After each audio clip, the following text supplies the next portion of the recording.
السلام عليكم ورحمة الله وبركاته من سماء دبي. شفت انه كوكب الزهرة ما شاء الله ملعلط، يعني قبل نص ساعة كان بضوي اكتر في السماء، وهو موجود هلأ ببرج الجدي. لا، والأحلى من هيك إنه بكرة 19 نوفمبر 2024 رح يطلع كوكب بلوتو من برج الجدي يروح على برج الدلو اللي قعد 20 سنة في برج الجدي. رح يتنفس الصعداء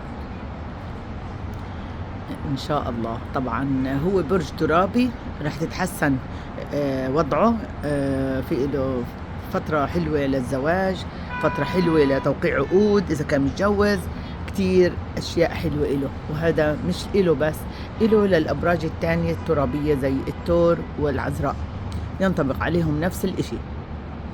طبعا وجود الشمس في العقرب بيحسن الوضع أكتر وأكتر. بس حبيت أنا أشارككم هاي اللحظة لأنه ما شاء الله، شوفوا قديش ما شاء الله إضاءته.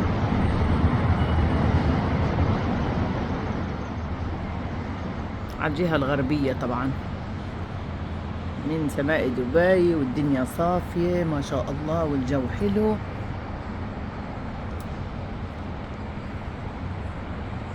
في دبي جو بجنن، لا رطوبة ولا إشي، ما شاء الله لا قوة إلا بالله. اليوم 18/11/2024 يوم الاثنين. أهلا وسهلا فيكم، شرفتونا.